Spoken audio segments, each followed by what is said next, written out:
just like Costco, which we were talking about a minute ago. I'll tell you, there was a, I don't even know why this is happening, and celebrities are really jumping on this. BBC knows about this guy. His name is Bill Stitler. Is that right? Or Steitler? He goes by Sax Boy Billy. That's how I know him. Sax Boy Billy. He goes to cities and makes songs about the cities and then puts them up online, and it's like got, the shots of the city. It's like you're visiting. It's almost like PR for wherever he's visiting. And the one that's really struck a chord is San Juan, Puerto Rico. A lot of celebrities, Charlie Puth, Sarah Hyland, Jennifer Love Hewitt, have gotten in on it and said, this is fantastic jingle. I love it. Here's the song. First time in San Juan, hijo, capital of Puerto Rico. Immediately was enchanted. The whole plane clapped when we landed. Didn't want to do just tourist stuff. So I took the bus to Caguas. This sounds suspiciously like our Stairway to Seven jingle. It does. Yeah. Same creator, maybe? It feels like it's AI generated. to You me. know what? And you mentioned Charlie Puth. This sounds exactly like a Charlie Puth song. It does. It does. There's like one in particular that it's like, it almost feels like it copied the melody of it. So, I saw this and it said Charlie Puth and others. A lot of celebrities are like really liking this particular one. It's like broken through. BBC said, yeah, he's done one for Myrtle Beach and for our hometown of Greensboro, North Carolina. And be doggone if he hadn't. And he's like goes to the cities. Mm-hmm.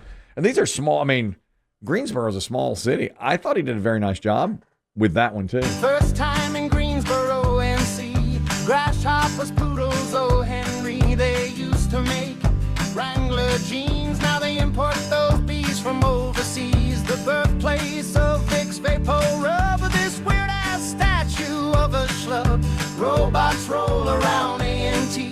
Tallest building keeps the time, baby. A Greensboro, North Carolina, Jeansboro. Now made in China. Jesse Jackson for the Festivale. And of course, Stone the Still. It's odd to me that he's talking about how we used to make jeans here, but now we import them from China. That's a really nice thing for our city. Yes. Yeah. Oh, great. And then he said there's a statue of this schlub. It's one of our minor league baseball players. I never paid attention to the statue until this video, and I'm like, what's the point of that statue? There are our minor league baseball park has statues of players outside of it. I'll tell you that they just put those up about, I would say, within 2 years ago. And now every time I drive by, which is every day, I think, especially for like the first 6 months, it's like, who's this loon on the road? Because I'm coming by it at 3 o'clock in the morning, literally. And it feels creepy. Well, I think there are people out there, and it's like, who are these idiots standing out on the road? And why does he have a baseball bat? Well, he's a statue. Mm-hmm. That's the schlub. Yes. That is. It also, I mean, you mentioned the jeans, but like I had to work downtown to realize there are just jean statues everywhere, and I had no idea why. And I had worked in downtown for a while before I figured that out. Because we used to make jeans at Wranglers, there are statues of people disembodied from the waist down wearing their jeans. Also very odd. Yeah, just legs, just pants. Just legs, exactly. And now, I mean, we got to send the statues back and import them from China. Apparently. Well, the jeans are imported from China now, so he pointed that out. But I guess he does this all over the place. And I must say, once you start watching, it's like, oh, I've been there. I know. Mm-hmm. They said the tallest building in town keeps the time. Yeah, we have the time at the top. Yes, it does. It just flashes the time. It says the temperature maybe too. Yeah. Boy, that was the thing. When I was growing up in Asheboro, before you knew the time and temperature, you didn't know the temperature. So the bank had the time and temperature flashing at the top. And do y'all know this? There was a number you could call that would give you the correct time and the temperature. Mm-hmm. And it would say downtown Asheboro temperature is, and boy, especially when it was going to snow, the line would be busy. You couldn't get through because everybody was trying to see what the temperature was. It was before they wouldn't put it on the screen of the television. Now it's always up on the screen of the TV. Or you can just look on your phone. I mean, well, of course now, you can just look on your phone. But back then, you had to either drive by that building or call it. I remember one time it was going to snow. We thought, and it had to get cold enough. So I was calling the time and temperature over and over and over again, and I couldn't get it. It was busy. And my father said, well, I'll just run uptown and take a look at it. So he drives uptown and looks to see if it's under 32 degrees. Gosh, people lived so differently. It was a different time, for sure. But that's how that's the only way you could get, unless you waited for the dews to come on. You couldn't see that. It was like, that's why Sports Center on ESPN in the 90s had such a heyday. You couldn't get the scores otherwise, or the highlights. You had to wait until after the game. It came on at 7 o'clock and 11 o'clock. You watch it at 11 o'clock to see the scores. Otherwise, you couldn't get them. Mark, you're talking about the Greensboro song. Go ahead. Yeah, no, it reminds me because I'm not originally from here. I moved down here from New York and Connecticut area 15 years ago. And whenever I would watch the ACC tournament when I was up in the city or in Connecticut, they would always show the Lincoln Financial Building clock for Greensboro. Yes. That was a part of the package. It would always be and I always thought before I moved here that that's where the Coliseum was, right where that clock was, until obviously I moved down here. But that was a classic shot of Greensboro, the Coliseum. It's the one. I mean, that building. It's called Lincoln Financial. It used to be called the Jefferson Pilot Building. And it is like by the way, thank you very much for that call. Y'all might not know this. The Empire State Building is based on that structure. It looks like, it's of course, this one is a lot shorter, but the Empire State Building looks a lot like that building. Now, I was told that while walking downtown by a drunk, but I still think, I do believe it. Well, that's where the wisdom comes from. It is very similar. The guy also did a song for Myrtle Beach, which captures Myrtle Beach. The burnout lights of Myrtle Beach, signs with flickering LEDs, blue dye in the water where ducks swim, and sightseers that say hi, Ken. Tourist traps built for peak season, with photo taken before ride begins, and a tats for the youngins, and virgin license plate at the Gay Dolphin. Myrtle Beach. God, it's like you're on the streets of Myrtle Beach. The virgin plates at the Gay Dolphin. He painted a picture. He did. God, I love Myrtle Beach. That's my spot. Yesterday, when my wife and I were talking about where to go for our 25th anniversary, which is almost a year from now, she said, because it was like Alaskan cruise or Hawaii or Disney World or Grand Canyon or Pacific Coast Highway. And she said to me, and then we thought about maybe like Turks and Caicos. And she said, no, in your heart of hearts, where do you want to go? And I was like, well, to tell you the truth, burnout lights of Myrtle Beach. That's my spot, That's where I go. I feel like it's impossible to have a bad time there if you're just going on vacation and so great. That's my spot. But I said I know that's not really what you want to do, It just always feels like if I'm going to go lay on a beach in Hawaii, I can save so much money by laying on the beach in Myrtle Beach. And then you can go to all-you-can-eat buffets and the Gay Dolphin, and you can buy a bathing suit every 10 steps. Wings. Waves, wings. Saltwater taffy. Oh. I got a great saltwater taffy factoid. But first, Danny, you wanted to comment on that building in downtown Greensboro. Go ahead. Yeah, the Empire State Building is modeled after the Reynolds Building in Winston-Salem. Damn it. Sorry, the drunk had me in the wrong city. I apologize. I knew that, but so. you convinced me that it was actually Greensboro. The Empire State Building is modeled after the Reynolds Building in Winston-Salem, North Carolina. Either or vice versa, yeah. I think ours was first. I think. Yeah. You're right. Thanks, Danny. You're exactly right. Boy, I've told my kids wrong. I've driven past the Greensboro Building a few times and said, take a look. Wrong information. They probably go around telling their friends that all the time, too. Do you know I want to get this exactly right. I have a great saltwater taffy factoid. Which is the people want to hear it. God, hurry. get it right, Very too. few people can say this. Saltwater taffy has nothing to do with actual salt water. The place that made it first, it was a place in New Jersey. They made taffy. It was flooded by the ocean during maybe a hurricane or a bad storm.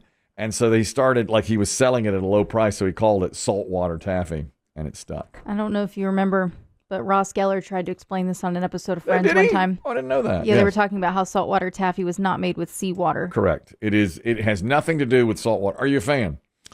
That's okay. Yeah, me too. It's okay. It's not the best. But when I go to the beach, and I'll be going in 3 weeks, I will bring you back some saltwater taffy. Please. Former members of this program had no interest in that, but I know you two. I will eat it, but I don't seek it out. I agree. Why do you think that San Juan song has gone so crazy? Why is it? I mean, I will say, of the 3 we've played, I feel like that's my least favorite. I agree. Yeah. But I don't know. Maybe because so many people have been to San Juan other than Greensboro. I don't know. It's a cool place. I went one time on a cruise. We stopped in San Juan. He mentions in the lyrics, by the way, a weird statue of Barack Obama. I've seen it. I've been there. I don't know why they put it there, but they did. Another note here. This is also from our home state of North Carolina. There is a sheriff here who is suggesting, and this has to do with not necessarily songs that you can have made by AI, but it does have to do with AI. A sheriff is unveiling a humanoid robot that he believes will assist with hostage negotiation. He thinks this is the way to go when it comes to negotiating. And I guess that would make sense that you could have not a human being negotiate with the hostage and the hostage taker, but an actual robot. We could send a humanoid into that same situation and accomplish the same things. Hostage negotiation, breach the door, go inside of the house, do all the talking and recording. I can program it to do whatever I want to do, hit buttons. As you saw, it started fighting, it started dancing, it talks. Any motion that I wanted to do, I can program it to do. It's a great idea. It's the best thing I've heard. It really is. I mean, they're not going to kill the No, robot. not the robot. It's a humanoid robot that will go into the high crime situation and talk it out with the hostage. And maybe if taker. the robot starts dancing, he'll second guess his decisions. Like, maybe I shouldn't do this. There's more to life. Yeah. You know, I think Biggie's always had a great theory on people who like rob banks or take hostages. If you're in the bank and the guy comes in to take the hostages, you go up to him. He's got the gun out. And you say, I'm totally on your side, brother. Let me run to my truck. I'm going to join you. Is that a great idea or what? That's such a good idea. You know, if he comes in, he's waving a gun. He's like, finally, somebody's done it. Let me go out to my truck. I've got a sidearm. I'll be in here with you. I was getting ready to do the same thing. You beat me to it. Exactly. You know, the people that do those, like when they take hostages and all that, they're usually so emotionally unstable that kind of stuff can work on them. Yes. Like if you try to like talk to them and reason with them, a lot of times they start crying and getting emotional. Yes. You can sway them to eventually. That's why they negotiate with You them. think the sheriff is onto something here with a robot negotiator instead of a human negotiator? There was a movie called The Negotiator with Kevin Spacey and Samuel L. Jackson? I saw it. I have almost no memory. Like there's a master negotiator. I think it's one. I don't even remember who's who. I think Spacey is the negotiator and the criminal is Samuel L. Jackson, and they're talking to each other. You know, now you'd have a robot doing it. This is technology as well. Now I kind of like this too. San Mateo, California, two 15-year-olds were riding in a Waymo self-driving vehicle on Tuesday. They were drinking and firing water beads from a toy gun at people outside the car. Waymo's onboard cameras detected the behavior and took them to the police department. Woo! They could not override it. Is that crazy? I mean, it can actually do that. So it drove them straight to the police. The cops came out. I guess it warned them on the way, too, this is happening. And they couldn't get out of the car. They were in the car when the cops got there. Police were at the scene. They surrounded the vehicle. They detained both 15-year-olds for drinking. They had rented the car. How do you get in a Waymo at 15? I think it's just like Uber, I guess. But at 15, you can I do think it? so, yeah. Because you don't. You're not driving. Yeah, it's not like you have the option to drive it. It seems like your parent would have to put you in it, or somehow. Or that could be the case, too. Maybe they just got it for them. Yeah, maybe. And then maybe. It's dumb stuff. So if you do something stupid in a Waymo, in one of these self-driving cars, it'll take you right to the police if it detects that you're doing something you're not supposed to do. How about that?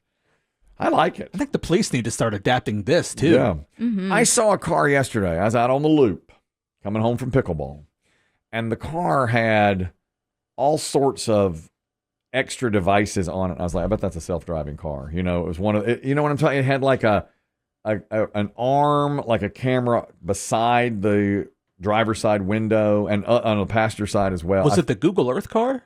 Maybe that's what it was. Did it have like Google written on the side of it? I didn't see the word Google on the side of it. But I was passing it, and you know, I'm so oblivious to what goes on around me. I just saw it like as I passed it. I thought, I wonder if that's a self-driving car. But then by that time I was done with it. And the other reason I think it's a self-driving car, it was exactly, I noticed this, it was exactly in the middle of its lane, which when I drove that Chevy Traverse to Savannah, it was one of those, like, it would drive for you while it was out on the highway. And the guy who got it for me from Wayne Thomas Chevrolet, he said, be aware, it's going to be directly in the middle of the lane. When we drive, we tend to go to the outside of the lane to stay away from other cars. So it's going to feel like you're right next to the car next to you. And it did. That bugs me. Me too. When even in my car, when I use cruise control, it does that. And we were fighting the whole way because I'm like, I just want to be a centimeter over the other way. Yeah, because when you're in the middle of the lane, because that car is usually not, the car being driven by a human, it feels like you're real close to that car next to you. That's the only drawback, I think, to the whole thing. And he said people have a hard time getting used to that. Now, meanwhile, Ohio had a robot cop. They tried this. We just heard about the robot negotiator. There was a town in Ohio that employed a robot cop for 3 months. This was they gave it Nightscope Security gave the robot a trial run. He was a parking garage attendant for, first it was going to be 3 months, then it wound up being 9. The city spent $68,000 on the experiment. In the 9 months, the robot cop had 0 arrests, gave 0 tickets, and had 0 criminal cases. So they said they solved crime. No. Apparently there was just as much graffitiing and crime and peeing in the parking garage going on and stealing going on as before. So the $68,000 was seen as a waste, and they said, let's end this before we cost ourselves more money. How about that? It didn't do a single thing. Do they think people are going to listen to the robots? Maybe the robot said something to the people, and they were like, whatever. Stop. What are you going to do? Yeah, buzz off. It can't do anything, I suppose. But we're getting ready to play a game of the Big Money Celebrity Pyramid. Had some really good games this week. Going to finish out the week with that. But first, BB Shea. Golly, BB Shea, you're doing double duty this week. Biggie's not here all week. I know. And you have to wrap up the week. I'm wondering if you're going to include Biggie's absence in your run. No. No, I'm not doing that at all.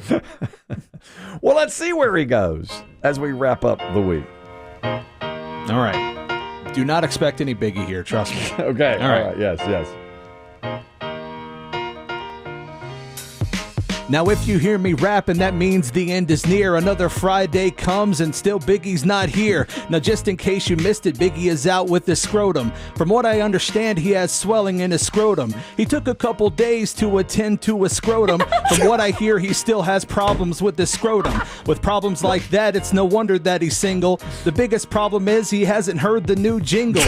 Yes, the new jingles for Stairway to 7, the best sounding song since Stairway to Heaven. Everybody loves them. They should have been on sooner. The best thing about this show since the calls from Junior. If it were up to me, no, I have no shame. We would only play the jingles and never play the game. It always pays off to go and try something new. And just in case you're wondering, Chris Demm loves them too. He really thinks they're great. From it far, he's admiring. I should apologize for, his firing. If I wait too long, then that time will go stale. It'll never happen like me clipping my dad's nails. We don't clip here. Kelly and I are rippers. It's moments like this Rachel wishes she was a stripper. Really, I don't blame her, and she still may. My man Kelly's back up to 8 or 9 sodas in a day. Before you know it, he's gonna trade him in for a beer can. Shotgunning in the kitchen like Searhan. Kelly's and his fam might go to Alaska. His son's getting mad because it's right next to Nebraska. We'll be back next week. Maybe Biggie will be in. This not only takes the biscuit, but it takes the whole tin. We're running out of time, so I just want to say it one more time. Scrotum. Well, by golly, we saw that word many Never heard it so many times. this week. It's really the word of the week, I think. Is scrotum. Out of nowhere. We never thought we'd have that. If this were Sesame Street, it would be like brought to you by the word scrotum. The whole week and beyond.